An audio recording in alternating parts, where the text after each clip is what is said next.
Most of my favorite memories, or memories I get excited about, are when I think of when my friends actually followed through with some of their projects or some of their dreams. And, you know, I love making friends with creative people because they help inspire you, and you never know when you're going to be struck by their imagination. And I think that's just a wonderful thing. So, last time the video on culture, at least commercial creative culture, as cannibalistic, where, our culture sort of eats itself and doesn't think of anything new. This is my part two to that video, so if you didn't watch it, you have plenty of time to go back and watch it if you'd like. But I think there's a much more positive half. There's a yin and a yang to that. And I think the positive half is when you do meet people that are talented and creative and imaginative, they lift you up, and you feel so inspired by them, or at least I know I do. And so today tonight, it's like 2 a.m. right now, as always. But tonight, I wanted to talk about how lovely it is when people follow through with their imagination. And the big takeaway is your dreams don't cost any money. Your imagination is already given to you. Your creativity is only yours to be cultivated. There's nothing that you have to do in order to realize your dreams, and so I don't know, it's a hopeful message because no matter what, no one can take away your imagination from you. That's yours. It'll always be indelibly yours, and that's the mark of a human person, and that's the mark of a human soul, I believe. And it endlessly inspires me. So I also have some sketches because it's been a while since I've showed you some sketches. So I started this Strathmore book, and it's a moleskin, and I like moleskin because of the texture. You can layer on pencil. And so I've been doing some drawings. This one's a little wild. It's kind of stylistic. I like moving faces into geometric forms and not adhering to academic standards always. And I'll have some more pieces later that I show you that are academic, but these ones where there's a little more style to them, can you see that okay? I really like those a lot. But then I do like doing more academic, these are really not showing up all that well on the camera. But I do love doing academic portraiture too. This one was a favorite. It's very soft, and I like the way the cheek just has that subtle shadow in it. And this one's I did too. So a lot of fun ones. And then I'm working on this one, but it's just in its very earliest phases. I like sketches when they're complete, and also when there's a little bit of character to them where they maybe have room to grow. So I'm not married to the idea of always finishing my sketches to like absolute completion. But sketching is always fun because it's quick and it's much easier than painting. But to go back to my original point, so yeah, your dreams don't cost anything, and I have been trying to live this. I'm trying to practice what I preach. I just applied to my dream job, and it's an architecture firm in New York, and so I'm really hoping that maybe I'll get an interview with them, and potentially there could be room for me to be taken on full time. Who knows? I'll keep you updated on that. But I'm trying not to get bogged down with the reality of life and the stress of finding jobs and, graduating and, starting life after graduation. It can be very overwhelming. But the relieving thing is life is just life, it's like it doesn't have to be this formal, progression or this sort of procession to death. It's like it can be an exciting, turbulent, and whimsical adventure. It can be so many things at once, and that's where yes, we might have in commercial America, where I live, kind of a dead society and a dead culture as regards to the fine arts and real music. And, kind of maybe we aren't as spiritually healthy as our previous generations were, as regards to how in touch they were with nature or their own society. But we do have vernacular, style, and we have culture in the real people that live here, and I live in the Midwest right now, and there are the ranchers and the farmers and the hard blue collar workers, they're just like, there's just something about them that you can't buy, they inspire me, and they're real people with the real dreams, and they just live. There's nothing pretentious about it. They don't worry too much. They're not online just like constantly panicking. They just wake up, they do their job, and they dream on. And for me, since I'm more of an artistic personality, I'm always juggling more projects. I'm trying to shoot a magazine right now. I'm also trying to compose a sonata. I'm also trying to do a recital. I'm trying to do my architectural final over spring break. I have 2 commissions I want to complete.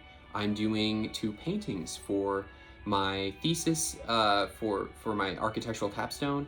I try and sketch every night. It's like, there's just, and maybe that's because of my personality, I'm always trying to find more time or space to do stuff, but it's how I live, and it's how I stay inspired. And life would be so stale if I just sat and wept about the state of society, and the state of our culture right now. But we're better than that, and we have more inspiration than that. But I would so quickly give it all up, and I lose hope if it weren't for people around me, and I'm very careful about making my friends, because I know that their power reflects so much on me, and they influence me so much. And so I'm very blessed to have a friend group that is incredibly creative and, interested in history and literature and music and art making. And I hope every one of you that sees this video, whoever it is, I don't know how many people are watching these days, but if you see this, I hope you can find your tribe, and find your people who are creative, because that's what's going to get us out of this really, to be blunt, kind of dystopian, depressing society. And I don't say that lightly, and I know many generations have called their society dystopian, but I think we can be real and say, this is a pretty messed up society that we're in, And I want to make a video on art and fascism, and which would be kind of a hot button video, but I feel like I could make some good points on it. But maybe life right now is a little tough, and it's not.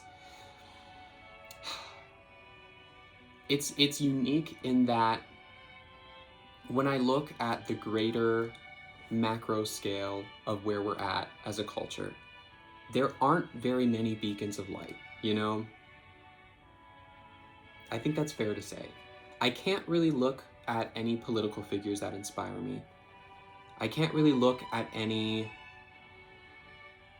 I don't know, like there aren't really any business people that are inspiring ethically, there aren't really any world leaders that have a positive impact on me. And I don't want to get in the weeds of it, but it's just like, I think the solution isn't so much looking at the top 1%, but the bottom 99%, and I feel like that's the nice thing about being in a smaller city, is you get to really get familiar with just regular people, and that's where culture really begins.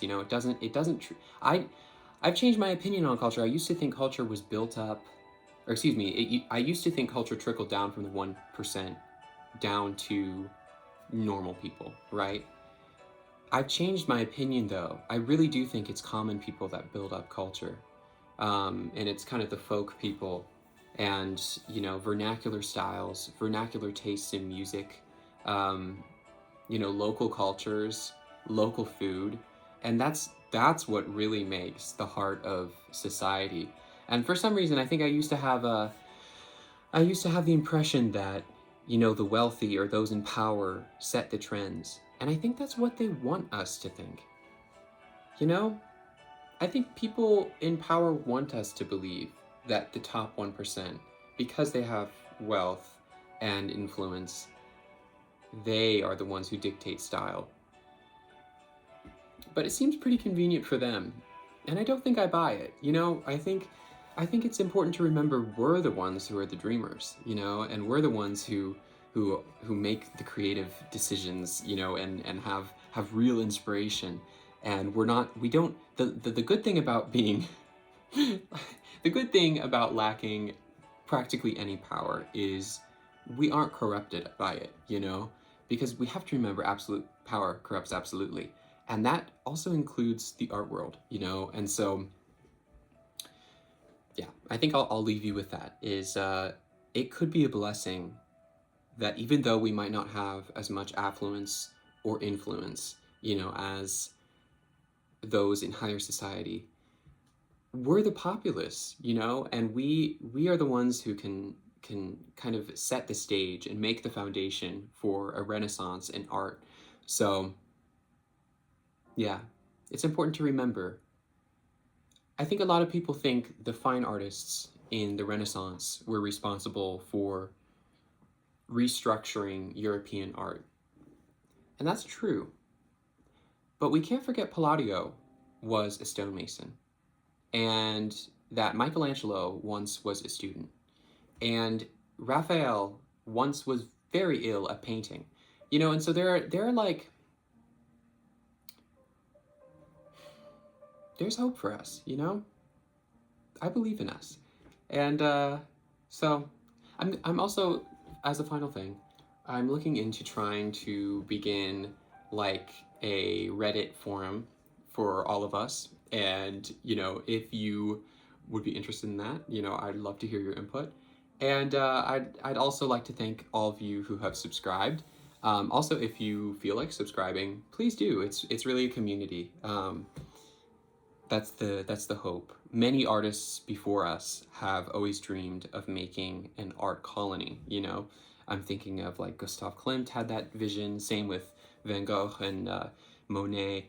And so we have the virtue of being an online space, and we don't need the physical footprint of an art community. We can make one online. And so I hope everyone watching can feel that energy, and understand that I'm just here to help. I'm here to inspire, and yeah, I'm here to have an outrageous pursuit of hope.